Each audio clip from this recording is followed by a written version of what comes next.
Father.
Meron pang kwento yan sila. Nakita ko doon sa bahay nila. Yung t-shirt, ng punas na rin. Nasunog yung bahay nila. Tama ko ba? Maraming kami nasunog. Pero yung t-shirt niya nasunog. Hindi na. Hindi pa siguro. Pero ako rin wala ko. Na ipaiwan ko sa punas na rin. Para say, hey, kita mo, dumating ng isang napakalaking problema, sunog sa problema.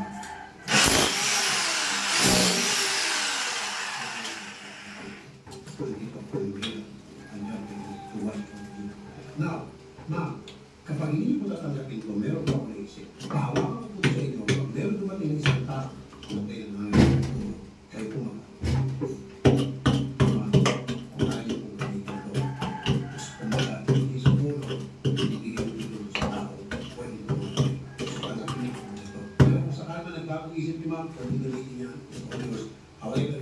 Ayaw nyo, hindi.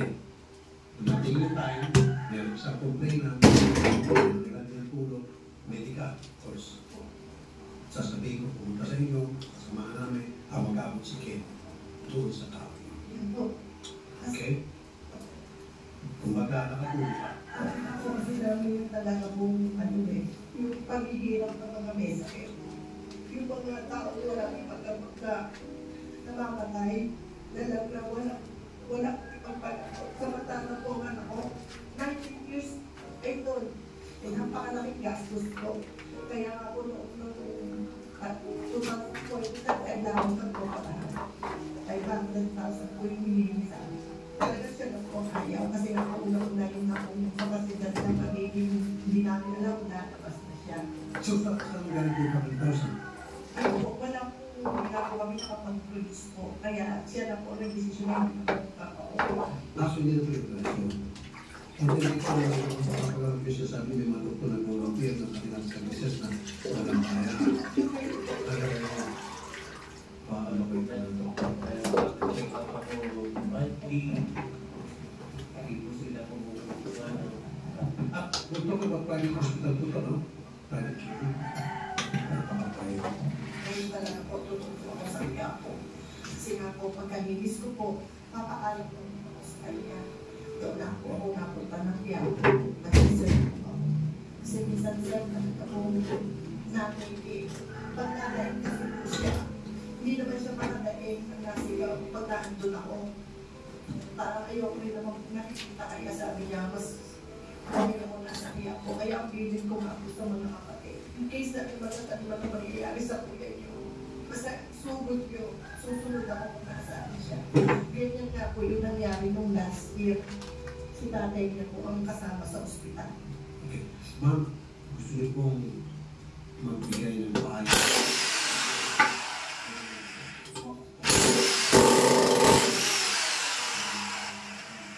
Malakad sila. Ano po yung may bibigay ng panangka sa kanila? Ito yung kapos din po pahay. Tawag mo rin ka. Sa lahat po ng mga nanay,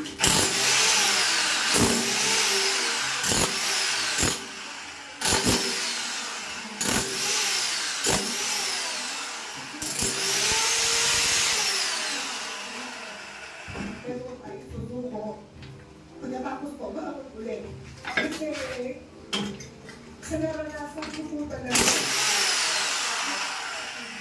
Wala akong imposible. Pag nasa nananampalataya ka at kumakapit ka, ano na po sa ano na ako? Koma na. Ano sabihin ko? 13 years sir. Ngayon 19, pag 20 years na kami may sakit.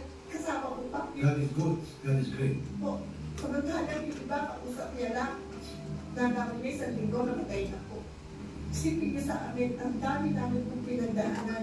Segundo na po kamatay, pero nais bumalik. Sa banal ng palataya po sa mahal na po ang nasawin. Sobra po, sobra po. Yung Sa lahat, therapy, salarin. maraming